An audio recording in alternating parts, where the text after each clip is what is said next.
హంతకులు అధిపతులే చరిత్రమైన ప్రసిద్ధికెక్కిరి. రణరంగం కాని చోటు భూస్థలమంతా వెతికినా దొరకదు. గతమంతా తడిసే రక్తంతో కాకుంటే కన్నీళ్లతో అని చెప్పి ఒక మహాకవి అంటారు.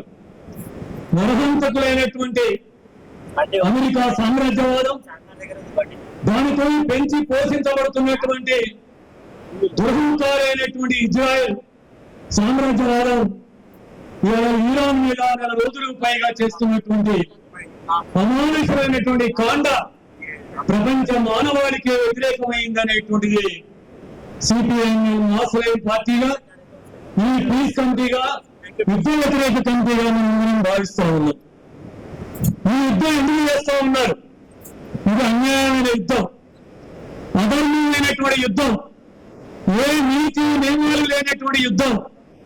కేవలం మార్కెట్ల కోసం, ఆయన వనరుల మీద ఆధిపత్యం కోసం, పశ్చిమ దేశాలైనటువంటి 18 దేశాల మీద, సూర్యుడి కణాల మీద, హార్మోన్ జలసంధి మీద ఆధిపత్యం కోసం చేస్తున్నటువంటి యుద్ధం తప్ప మరేమి యుద్ధం కాని అత్యంత అమానవీయమైన, అమానుషమైన, అనాగరికమైనటువంటి యుద్ధం అనేటువంటిది మనందరం అర్థం చేసుకోవాలి.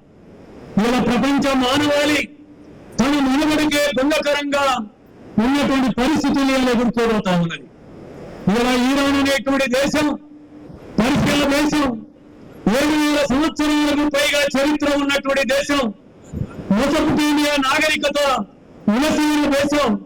ఈరాన్ హైదరాబాద్ తో కూడా 100 సంవత్సరాలుగా వినాభావ సంబంధం ఉన్నటువంటి దేశం.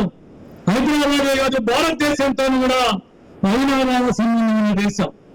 భారతదేశానికి మిత్ర దేశం, భారతదేశంతో అనేక స్నేహ సహకార ఉడంబడికలతో ఉన్నటువంటి దేశం. అలాంటి ఇరాన్ 1979లో వచ్చినటువంటి ఇస్లామిక్ విప్లవం తర్వాత, ఇస్లామిక్ రివల్యూషన్ తర్వాత అమెరికా సామ్రాజ్యవాదానికి వ్యతిరేకంగా దూతులో మనగాడిగా నిలబడింది. అది ఇస్లామిక్ రిపబ్లికే కావచ్చు, వాళ్ళ విధానాల్లో వాళ్ళు కొనసాగించవచ్చు. కానీ ఈ ప్రపంచంలో కొన్ని దేశాల్లో భాగంగా, కొన్ని దేశాలతో పాటు అమెరికా సామ్రాజ్యవాదానికి వ్యతిరేకంగా లొంగకుండా సవాలు చేసి ఎన్ని ఆంక్షలు పెట్టినా, దిగ్బంధనాలు చేసినా, అనేక రకాల ఒత్తిడి చేసినా నిలబడి తమ కాళ్ళ మీద తాము నిలబడ్డటువంటి ఒక సార్వత్రిక దేశం. అక్కడే ఉన్నటువంటి 18 దేశాలు, ఆయన వనరులు మధ్య ఆసియాలో ఉన్నటువంటి, పశ్చిమాసియాలో ఉన్నటువంటి 18 దేశాల ఆయన వనరులన్నీ చేజిక్కించుకున్నటువంటి అమెరికా, దాని తైనాతి అయినటువంటి ఇజ్రాయెల్, లొంగనటువంటి ఇరాన్ మీద అబద్ధాలు చెప్పి, తప్పుడు నెపాలు మోపి, ఏ ఆధారం లేనటువంటి ఆరోపణలు చేసి ఆకస్మికంగా యుద్ధానికి పూనుకున్నది. 2003లో ఇరాక్ యుద్ధం చేసి సద్దాం హుసేన్ చేసింది, లెబనాన్ మీద యుద్ధం చేసింది, సిరియా మీద యుద్ధం చేసింది. అదేవిధంగానే అనేక దేశాలని, ఒక్కొక్క దేశాన్ని తమ లొంగబాటు చేసుకుంటూ వస్తున్నటువంటి పరిస్థితులు. ఈ క్రమంలోనే చిన్న దేశమైనా తన కాళ్ళ మీద తను నిలబడుతూ ఇవాళ అమెరికాని సవాల్ చేస్తా ఉంది. మనం 2 విషయాలు గమనించాలా. అమెరికా సామ్రాజ్యవాదానికి ఇలా సామ్రాజ్యవాదం అంటే కాగితపు పులి, అది పులి కాదు, కాగితపు పులి అని మహోపాధ్యాయుడు అంటాడు, మార్క్సిస్ట్ మహోపాధ్యాయుడు అంటాడు కాగితం పులి అని.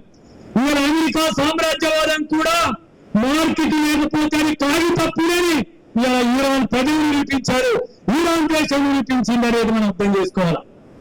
1955 నుంచి 1975 వరకు దాదాపు 20 సంవత్సరాల పాటు వియత్నాం అనే చిన్న దేశం అమెరికా సామ్రాజ్యవాదాన్ని గడగడలాడించి, ఓడించి వెనక్కి పెట్టినటువంటి దేశం వియత్నాం దేశం. ఇలా వియత్నాం ఎట్లయితే చేసిందో ఈరాన్లో కూడా 18 సంవత్సరాల పసిపిల్లవాడి నుంచి 3 నిమిషాల యవ్వనం నుంచి ఇవాళ ప్రతి ఇరానీయుడు అమెరికా సామ్రాజ్యవాదం ముందు తల వంచేది లేదు, తల ఎత్తుకుంటాం, అమెరికాకు 3 చెరువుల నీరు దాపిస్తామని చెప్పి సవాల్ చేసే ప్రతిఘటన ఏదైతే ఉందో, ఈరాన్ ప్రజలు చూపించే సర్వసత్వక ఆత్మగౌరవం ఏదైతుందో మనం పునరుద్ధరించుకోవాలా, ఇవాళ గౌరవించాలా, దాన్ని మనం ప్రోత్సహించాలని చెప్పి కోరుతా ఉన్నాం. అందుకే ఈ అధర్మ యుద్ధం ప్రపంచాన్నంతా సంక్షోభంలో పడుతుంది, సంక్షోభానికి నెడుతుంది. ఆర్థిక సంక్షోభం వచ్చింది, ఆయన సంక్షోభం వచ్చింది, రూపాయల విలువ తరిగిపోయింది. అదేవిధంగా అన్ని వస్తువుల ధరలు పెరిగిపోతాయి. రానున్న కాలంలో చాలా ఇబ్బందులు ఎదుర్కొంటున్న నాకంటే ముందు మిత్రులు చెప్పారు. అందుకే ఈ యుద్ధం ఇరాన్ అమెరికా మధ్య కాదు. ఈ యుద్ధం మన మీద, మన పసిపిల్లల మీద, మన దేశంలో 140 కోట్ల మంది ప్రజల మీద. అందుకే భారతదేశంగా, వర్ధమాన దేశంగా, ఓ సార్వభౌమిక దేశంగా యుద్ధాన్ని వ్యతిరేకించాలా. ఆ యుద్ధ వ్యతిరేక ర్యాలీలో పాల్గొన్న హైదరాబాద్ లో అన్ని సంస్థలకి, తెలంగాణలోని అన్ని పార్టీలకు కూడా ఈ సందర్భంలో రేషన్లు తెలియజేస్తా ఉన్నాను. చివరిగా ఒక మాట, నరేంద్ర మోడీ స్వదేశీ అని చెప్పాడు. నరేంద్ర మోడీ పంచశీల సూత్రాలు కట్టుబడి అని చెప్పాడు. విశ్వ గురువులు అని చెప్పాడు. ఇవాళ ఇంతకుముందు రాహుల్ గారు చెప్పారు, నారాయణ గారు చెప్పారు. విశ్వ గురువు ఎవరైతే ఉన్నాడో నరేంద్ర మోడీ, ఇవాళ ట్రంప్ కాళ్ళ దగ్గర కూర్చొని ఒళ్ళు దండం పెట్టి ఒక నీచమైన పని చేస్తా ఉన్నాడు. అందుకే ఓ సుప్రీం లీడర్ని, మన స్నేహ సంబంధాలను ఆయుధంలో చిన్నని చంపితే నోరు తెరిచి ఖండించలేకపోయాడు.